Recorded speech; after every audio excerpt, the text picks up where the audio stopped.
In this video, I'm going to go over 2024 Higher Maths Essential Skills Practice Paper 2. Let's get started. Here's question 1. A line has this equation. Find the equation given JK given it is perpendicular to GH. So the first thing we've got to do is we've got to say that this line, we need to find the gradient of this line first. And we do it by rearranging it into y equals mx plus c. Just move everything apart from y to the right hand side. We can now see that the gradient is minus 2, so that the gradient of perpendicular, that's jk, has to be a half. Why? Because a half times minus 2 equals minus 1, and that's what happens when you've got perpendicular lines. Now, we need to find the equation of this line jk, so we need to say the equation of this line is given by y minus b equals mx minus a. Now we've got a point on the line. There it is there. It's 8, 0. And we've got the gradient. So we just go y minus 0 is a half x minus 8. And then that's y equals a half x minus 4. When you multiply the bracket with a half, y minus 0 is y. And that's the answer to part A, 3 marks. Now we want to find the point of intersection of this line with the original line GH. So all you need to do is solve this equation and the original equation simultaneously. So what I'm going to do is I'm going to put this value of y into this equation. So let's do that. So y is the first part, half x minus 4, and then we add 2x and 14. Let's multiply. Let's put the x's together. So 2x and a half gives you 2.5x, and then minus 4 plus 14 is 10. Take it to the other side. Now we divide by 2.5 to get x. So we get minus 4. 4 2.5s make 10. So we've now got the x coordinate of k. To find the y coordinate, we just go back to this equation here. So we say a half times minus 4, take away 4, that's what we did there. Half of minus 4 is minus 2, take away 4 is minus 6. So k is the point, minus 4, minus 6, or negative 4, negative 6. That's worth 2 marks. Now, the last part says, establish the equation of the circle which has j, k and h on its circumference. So the first thing we have to do is, we know that these 3 points are on the circumference. That's a right angle. If we join h to j, we have a right angle triangle. Now we know something about a circle and a right angle triangle. If you've got a point on the circumference and a diameter of a circle, then that point, that angle there is 90 degrees. So we know that this point here, that this has to be a diameter of a circle that we want. We want the equation of it, so we need to find the centre and then find the radius and then work out the equation. So to get the centre, we know that's minus 14. How do we know that? We know it from this form of the equation. So this line comes down, it hits the y-axis at minus 14 because c is minus 14. And now we've got a right angle triangle. We know that the distance along there is 8 and the distance down is 14. We can get the centre. The centre is going to be half the distance in the x direction and half the distance in the y direction. So it's 4, negative 7. Now we want to find this radius. This is now the radius from h to the centre. We do it by the distance formula. So we know what this is. We know from there to there is 4, and from there to there is 7. So we just go 4 squared plus 7 squared to get that radius, and the answer is root 65. We now write the equation of a circle, and we say the equation of a circle is given by x minus a all squared plus y minus b all squared, where a and b is the centre, equals r squared. We've got the centre, we've got r, so we just put them in, and we get the x minus 4 all squared plus y plus 7 all squared equals 65, and that's worth 3 marks. Question 2 is a log equation. So let's look at it. We've got the log of this bracket plus a log of this bracket equals 1. We want to find x. So the first thing we do is we make a single log out of these two added together, and we get log of the two numbers, the original two numbers multiplied together equals 1. Now, to finish this, we've got to make this 1 into a log. So we're going to say it's log of 3 to the base 3. How do I get that? Then this number 1 is the power to which the base can be raised to get the number here. So now the log of these two things equal the log of 3. Therefore, we can say that the two things multiplied together must equal 3. We multiply out the bracket now. We get that. Be careful when you multiply the negative. We take the 3 to the other side, and you get this. So you get this quadratic equation, 2x squared plus 3x take away 5 equals 0. So we solve it by factorisation if we can, and we can. So we get 2x plus 5 and x minus 1 equals 0. So this could be 0 or this could be 0. So we can say x can equal minus 5 over 2 or x equals 1. But of course up here it says x must be greater than 0. So we can get rid of that one. And the answer must be x equals 1. 3 marks. Question 3. We have a function which is given by this equation and the domain minus 6 to 0 for x. We want to determine the maximum and minimum values of f. So the first thing we've got to do is differentiate f to see if we can find stationary points. So we differentiate that first and we get 6x squared plus 18x minus 24. Before we continue, we'll factorise this to make it easier. So we take out 6 first of all. That gives you x squared plus 3x take away 4, and then we can factorise the quadratic into x minus 1, x plus 4.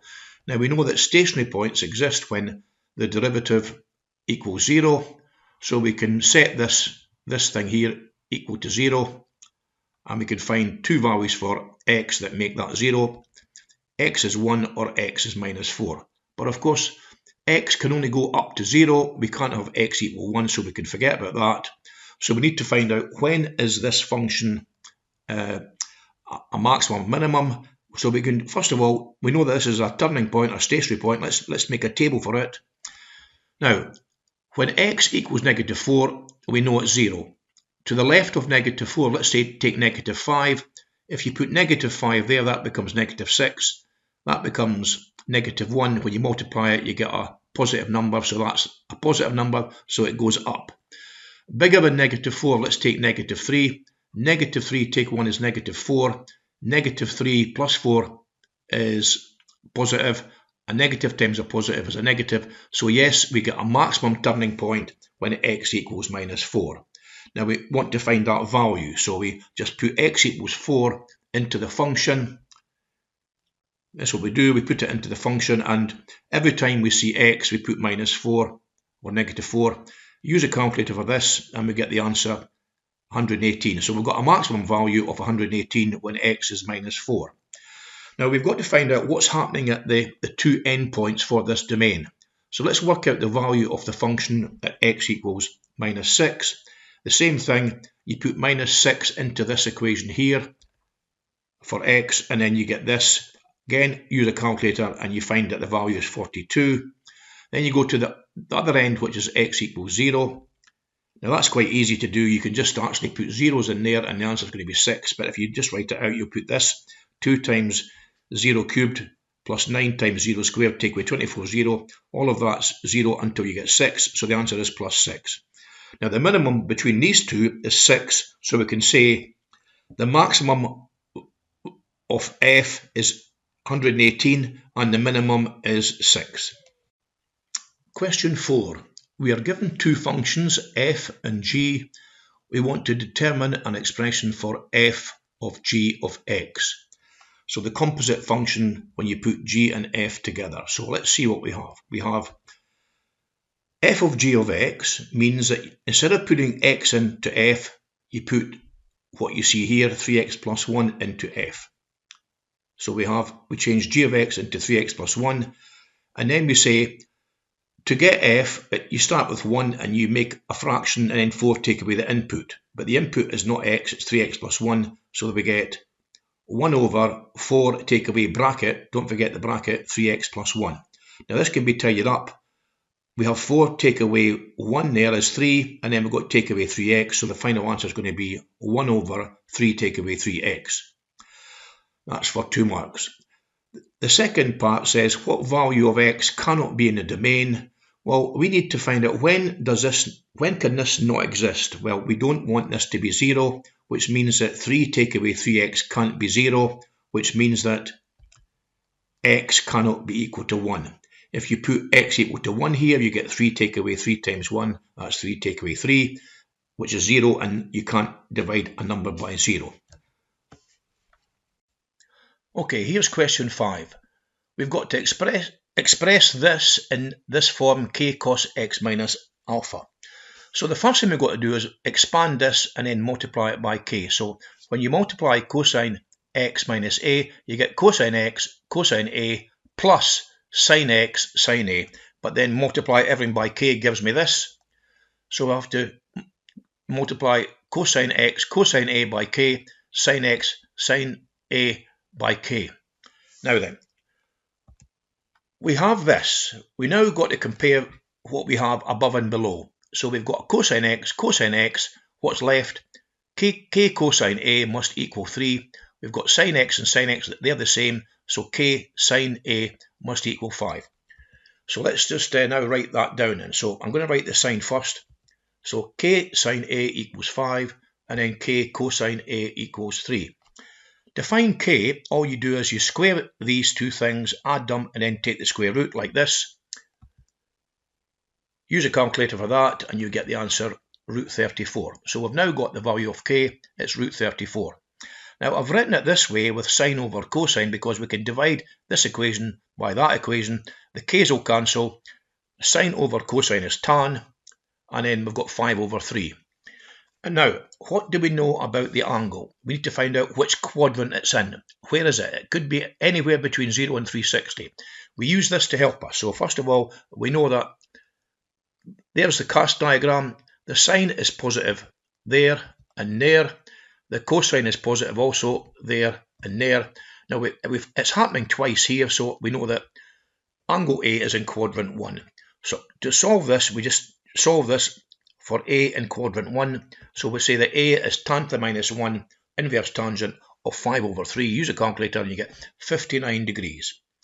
So we can now write down this expression here is going to equal 34 cosine x minus 59, and that's part A for 4 marks. Hence it says in part B, solve this equation. Now we know that the left hand side is equal to this new part here, so we're going to make that equal to 4. And then all we need to do now is divide everything by root 34, and then we want to find what angle has a cosine of this value. So we just go, the angle x minus 59 must be the inverse cosine of this, and then we want to find x, so we'll add 59 to the values of this. Now, we know the cast diagram that this thing here will have two values. It will be a positive value in the first quadrant and also in the fourth quadrant. So all I need to do now is find two answers for this and add 59 to each of them. So we get 46.7, use a calculator, plus 59, and we get 360 take away 46.7 to give you this answer, and then we add 59. So the final answer is going to be, right, we get these two add to give 105.7, but when you add these two, it takes you more than 360, so we've got to take away 360 from that to get this answer here, and that's the 12.3 degrees. So both of these answers for x exist in this range from 0 to 360. And that's the end of that question. Question 6. We've got a curve and a straight line, and they intersect at points A and B. We want to calculate the x-coordinates of the points A and B. we've got the equations, so it's going to be simultaneous equations used and solving them by the substitution method. So what do we have? We have, this is the equation of the curve, and that's the equation of a straight line. They're both, the y coordinates are both equal, so we can make this statement. Now I've got x plus 1 there, x plus 1 there, I can cancel that, and we get down to x cubed take away 2x cubed squared is equal to 0. Factorise now by taking out the x squared. So x squared it's x squared, x minus 2, that's the two factors. Now we want to solve this so x can be equal to 0 from the first one, or x equals 2. Now we know, looking at the diagram, that A is further to the left than B, so it looks like the x coordinate of A is A and the x coordinate of B is 2, and that's worth 2 marks. We now want to find the shaded area. So we now have to do an integration from this value here, that's 0, up to this value here, 2. It's these two values there, they become the limits of integration. So the shaded area is going to be given by the integral from 0 to 2, and this one is the top one, the top line, and that's the bottom line. You always put the top line first, and you subtract the bottom line, or the equation. So that's what you have to do, subtract these. When you tidy this up, take the brackets away, you're going to end up with negative x cubed, a positive 2x squared, the x's cancel, and you get 1 take away 1, they cancel also. So that's what you get. Now you've got to integrate these two things term by term. Here's what you get. You raise that x cubed to x4 and divide by the new power. Here you've got 2x squared. You raise the power by 1 to get x cubed, divide by the new power, and then you evaluate it at 2 and 0.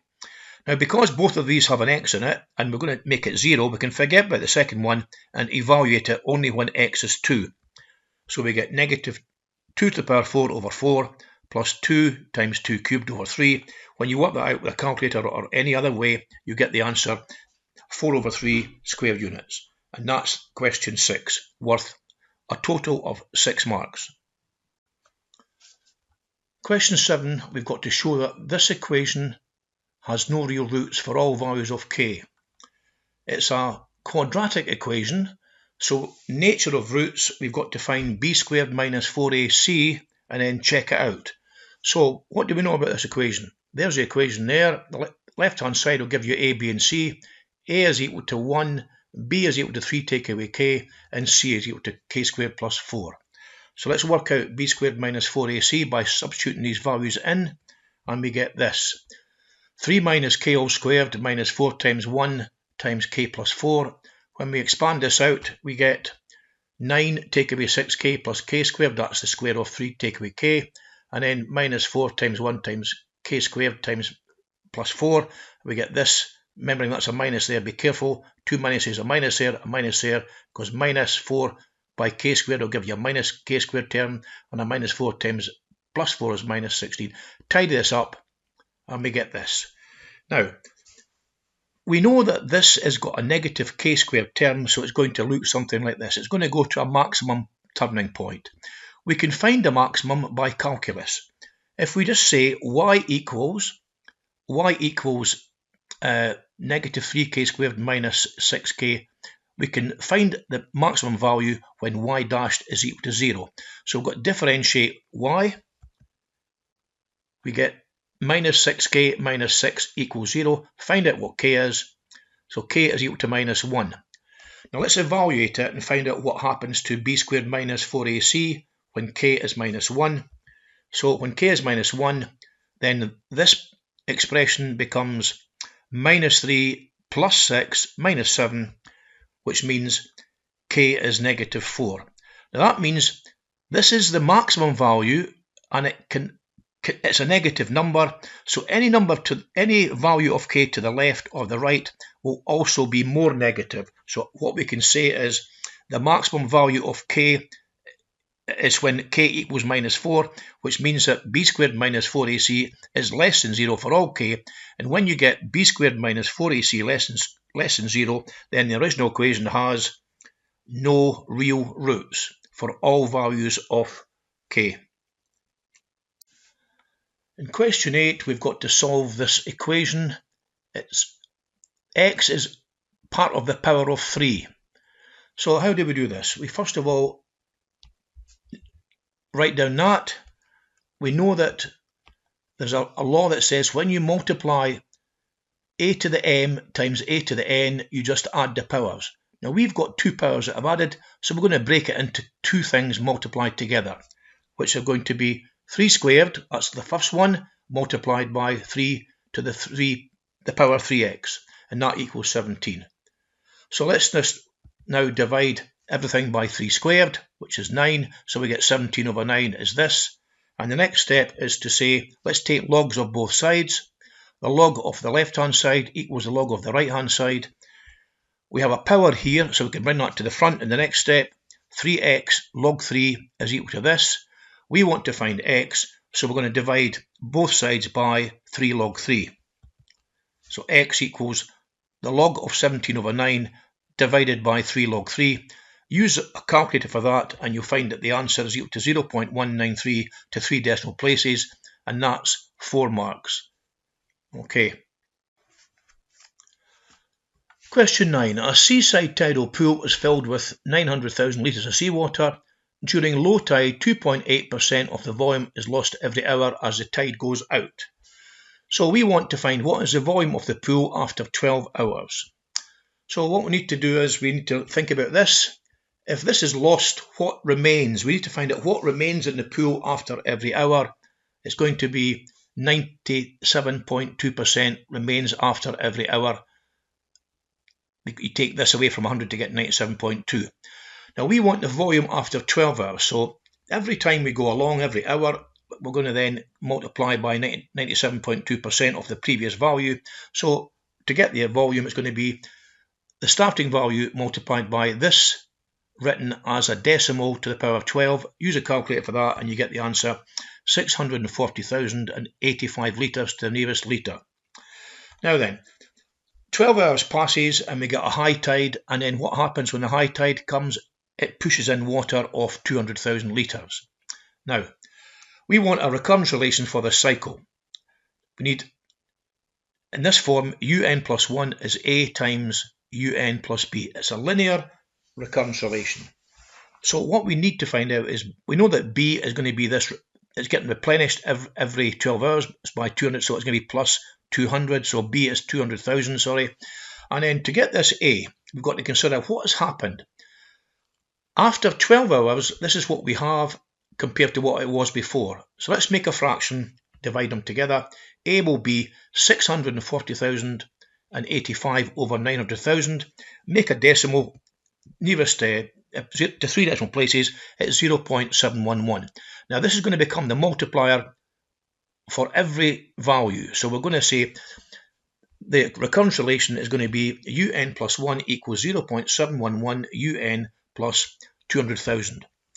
Now it's claimed that after high tide there will always be a minimum of 700,000 litres in the pool. So we've got to take this to a limit. Now we know there is a limit to this recurrence relation because this number is less than 1. The limit is given by b over 1 minus a. b is this number, a is this number, put them in, we get that. Use a calculator to work this out and we get this number. Now this number is 692,041 litres to the nearest litre. Now the claim was it'll be a minimum of 700, but it's actually gone below it, so we can say therefore the claim is not true. And total marks for that question is 6 marks.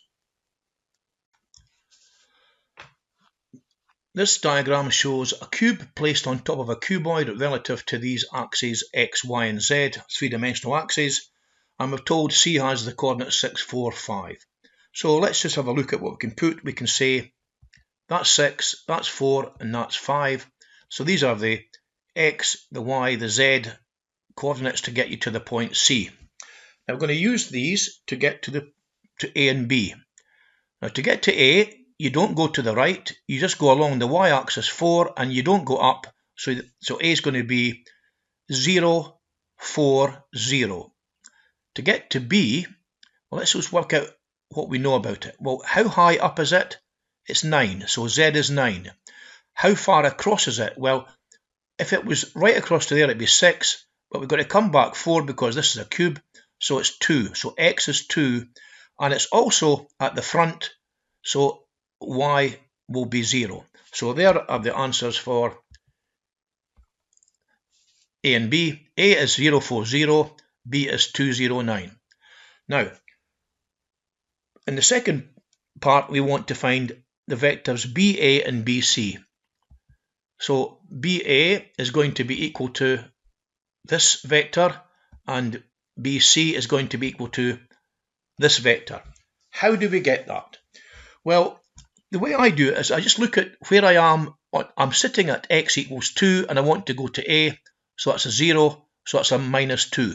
I'm sitting at y 0, I want to go to 4, that's a jump of 4 up. I'm sitting at z 9, I want to go to 0, that's going down 9, minus 9. And you do the same for BC. You use these coordinates there, so you go 2 goes to 6 is 4, 0 goes to 4 is 4, and 9 goes to 5 is negative 4. So we've got these in component form, and that's 2 marks again. Now we want to find the size of an angle ABC, so join it, there it is there. Now we've got a vector coming from B, BA, we know what it is. We know the vector BC as well, emanating from there. We want the angle between it, so we can use this law. The dot product of the two vectors equals the length of the two vectors multiplied together, multiplied by the cosine of the angle between them. So let's change this around and get cosine on its own. So cosine will be the dot product divided by the two lengths multiplied together. Now, let's work out what that is. It's equal to this. Now, how do we get the top? We take minus 2 times 4 is minus 8. We take 4 times 4 is plus 16. And we take minus 9 times minus 4 is plus 36. We add them all up, and that will be the top answer there. How do we get BA? Well, we just find out this as a Pythagoras in 3 dimensions. It's minus 2 squared plus 4 squared plus minus 9 squared square rooted. Gives you 101. You can check that with a calculator. And the second one is 4 squared plus 4 squared plus minus 4 squared, 16, 16, 16, 48. And that's the answer for that one there. That's quite easy. We want to find angle B, so we go inverse cosine of this fraction. Use a calculator, go shift cosine, and then work this out with a bracket, and then you get the answer. The angle is 50.8 degrees, 1 decimal place, and that's 4 marks. Okay, question 11. Velocity is defined as the rate of change of the displacement. A flare is travelling in a parabolic shape from a yacht at sea, like this. The velocity v after t seconds is given by this formula. Determine the formula for the vertical displacement h of t, given that h of 3 is 119. So the first thing we've got to do is say v of t is the derivative of h with respect to t. The rate of change is always a derivative. So the displacement was h, so you differentiate that with respect to time and you get the velocity. Now, that means that if you want to go back, you do the opposite of differentiation, which is integration. So you integrate v, you get back to t. We know what v is. It's given by this expression there. So let's replace that. And then we just integrate these term by term. And you get 15t, take away 4t squared, and then divide it by 2 because you've got to divide by the new power, plus c. Now what do we know? We know that h of 3 is equal to 119. So all we need to do is put 3 into this part here and find out what it is. So we can say 15 times 3, that's that one, and then 2 times 3 squared, that's that one, plus c is 119. We work out what these are and take them to the other side, and we take them away from, or take them to the other side with 119, and we get c equals 119, take away 45 plus 18, which gives you a value c equals 92. So this is the expression for h of t. That's what we want to find. So we can now put 92 in for c, and then we finish this off by saying h of t is 15t, take away 2t squared plus 92, and that's worth 3 marks. We come to the last question. We have a plastic charity collection box as a cylinder with a flat circular base and a hemisphere lid. The radius of this is r and the height is h. We know that the volume of the cylinder is 1700, and we want to show that the curved surface area, the surface area of the box is given by this formula. So the first thing we're going to do is we're going to use this information here. The volume of cylinder is 1700, so we can say V of the cylinder is 1700. Now the formula for the volume of a cylinder is pi r squared, h is 1700. We want to find h, so h is 1700 over pi r squared. Now this shape, the area of this consists of 3 parts. It consists of a hemisphere, the curved surface area. It consists of the curved surface area of a cylinder, and it's got a surface area of the base, which is a circle. So let's work these out one by one. We know that the hemisphere is 2 pi r squared. It's given in the question. Now you should know how to find the curved surface area of a cylinder. It's 2 pi r h. If you were to cut this up there and fold it out, you've got a rectangle. The rectangle would have a width of h, that's why this is h, and the length would be the length of the circumference, which is 2 pi r. So that's why you get the middle one, and then the base is a circle, it's pi r squared. Now let's just add these together. So pi r squared and 2 pi r squared gives you 3 pi r squared, and what I've done here is I've changed h into this bracket, which is from there above. Now let's tidy this up, let's multiply this out. Something's going to cancel there. That pi is going to cancel with that pi, and this r is going to cancel with one of these r's down there. So we get the area is given by 3 pi r squared plus 2 times 1700 is 3400. As I say, things cancelled out there, and you get over r, and that's worth 3 marks. Now what you want to do next, for the next one, is to find the value of r to 2 decimal places that will ensure that the surface area is minimized. So we have to change this into a form that makes it differentiable, which means that you change this into a power form. So 3400 over r becomes 3400 r to the minus 1. Now you can differentiate. When you differentiate, 2 times 3 becomes 6, pi r squared becomes pi r to the power 1, and then the minus 1 goes to the front to give you minus 3400. Then you reduce that by 1 to get r to the minus 2. We want to find out that, change it back to that form, and then we want to say that when you've got a maximum or minimum, it's equal to 0, so you make this equal to 0, and you want to find what r is, so you have to then multiply everything by r squared. That's 6 pi r cubed. The r squareds will cancel, that's still equal to 0. Now to find r from here, you take that over and divide by 6 pi, and then take the cube root. So r is going to be the cube root of 3400 over 6 pi. We get a value for that, 5.65 to 2 decimal places. Now we've got to show that it's a minimum. So what we do is we make a table like this, and we say to ourselves, what happens when you go to less than 5.65? So go back to here and work out what this is when you put in, say, 5.6. This will become a negative number. We know that exactly 5.65 or close to it is going to be 0. Put in a number bigger than 5.65 to see what happens. So let's put 5.7 for r here. Work it out with a calculator. You'll find that it's a positive number, which means that you've got a negative, a 0 and a positive, and that's a minimum turning point. So we can finish this off by saying that's the answer. 5.65 to 2 decimal places is a minimum turning point. And that's the end of the question paper.